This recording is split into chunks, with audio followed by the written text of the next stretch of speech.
La plus grande force d'infiltration que le monde ait jamais connue est celle créée par le Pentagone américain au cours de la dernière décennie.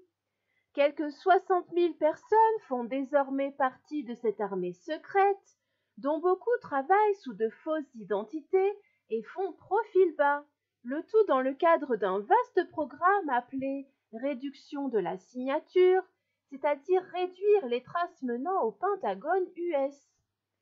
Cette force, dont la taille est plus de 10 fois supérieure à celle des éléments clandestins de la CIA elle-même, accomplit des missions à l'intérieur et à l'extérieur des États-Unis,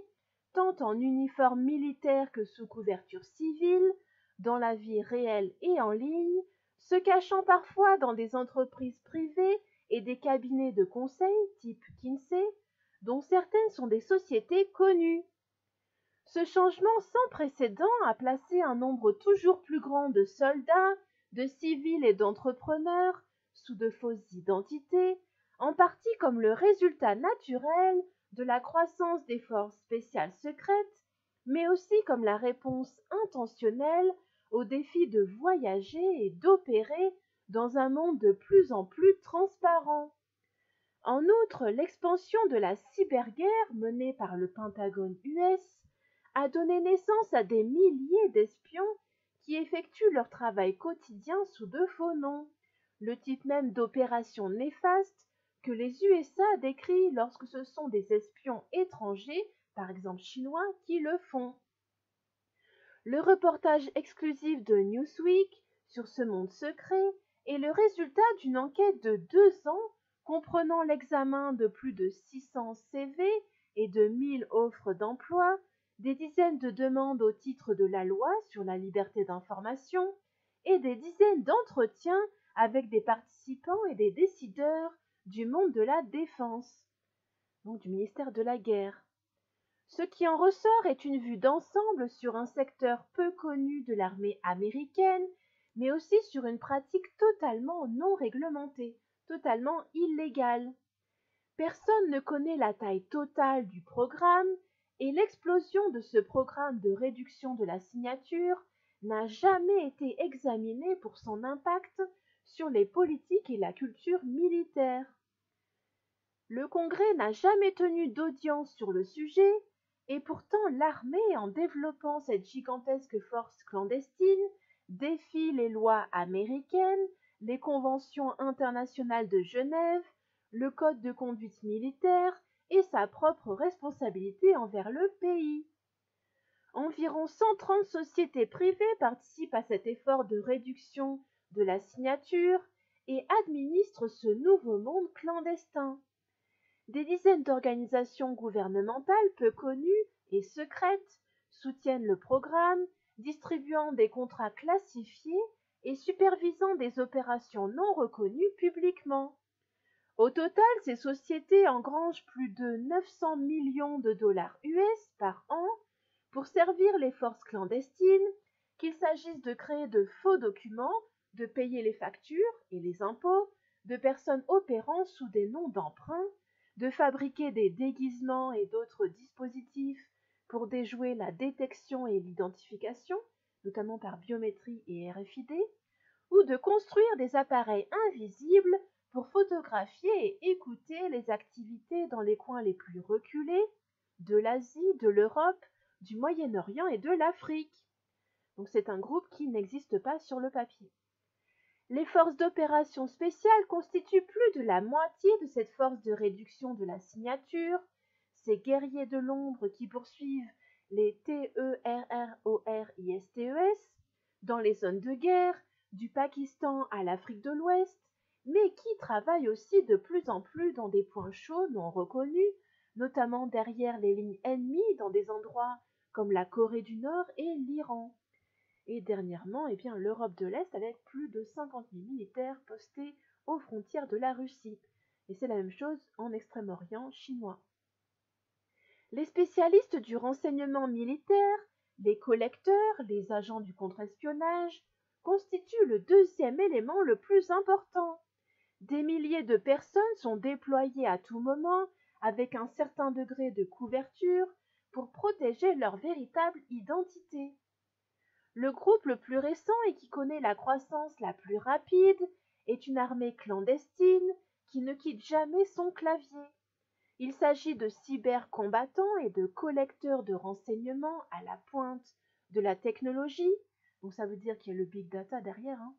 qui se font passer pour de fausses personnes en ligne, utilisant des techniques de non-attribution et de fausse attribution pour cacher qui ils sont et où ils se trouvent pendant qu'ils recherchent des cibles de grande valeur et collectent ce qu'on appelle des informations accessibles au public, ou s'engagent même dans des campagnes d'influence et de manipulation des médias sociaux.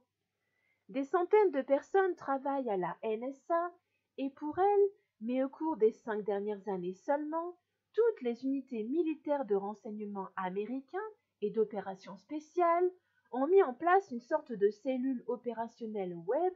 qui collecte des renseignements et qui veille à la sécurité opérationnelle des activités US.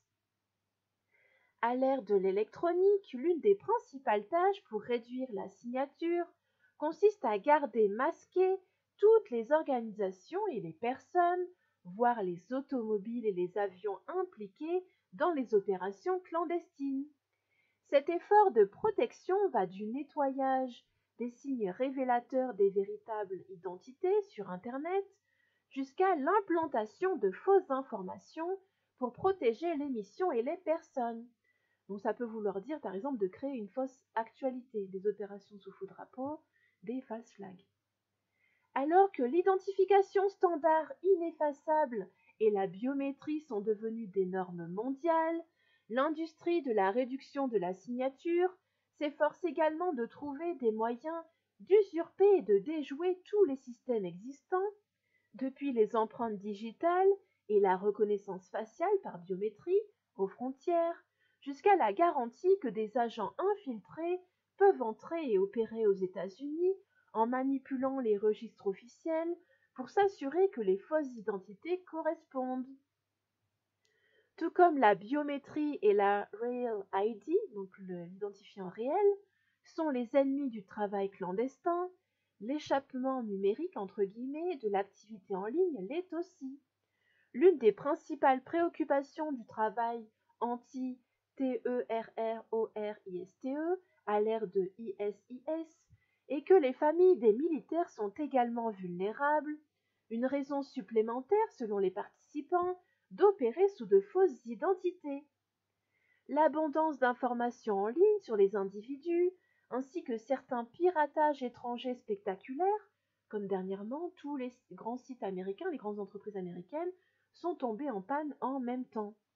a permis aux services de renseignement étrangers de mieux démasquer les fausses identités des espions américains. La réduction de la signature est donc au centre non seulement de la lutte contre le terrorisme, mais aussi de l'évolution du Pentagone américain vers une compétition entre grandes puissances avec la Russie et la Chine. Une compétition, une influence et une perturbation au niveau du conflit armé, ou ce que les militaires appellent une guerre en zone grise, donc c'est une guerre latente, une guerre qui n'est pas vraiment dévoilée officiellement, un espace dans le continuum paix-conflit, donc comme en ce moment avec la loi martiale américaine qui est établie aussi en Europe avec les problèmes sanitaires. Donc la très grande grippe qui fait peur à tout le monde. Un officier supérieur à la retraite depuis peu, qui était chargé de superviser le programme de réduction de la signature et les programmes d'accès spécial, comme on les nomme, super secrets, qui les protègent de tout examen et de toute compromission, affirme que personne n'est pleinement conscient de l'étendue du programme et que les implications pour l'institution militaire américaine n'ont pas fait l'objet d'une grande attention. Je cite: tout est problématique, depuis le statut des conventions internationales de Genève. Si un soldat opérant sous une fausse identité était capturé par un ennemi, jusqu'à la supervision du Congrès US, dit-il. Il craint que le désir de devenir plus invisible pour l'ennemi ne fasse ne fassent pas qu'obscurcir ce que les États-Unis font dans le monde, mais rendent aussi plus difficile de conclure les conflits. La plupart des gens n'ont même pas entendu parler du terme réduction de la signature, et encore moins de ce que cela entraîne, dit-il. L'officier s'est exprimé sous couvert de l'anonymat, car ce sont des sujets hautement confidentiels.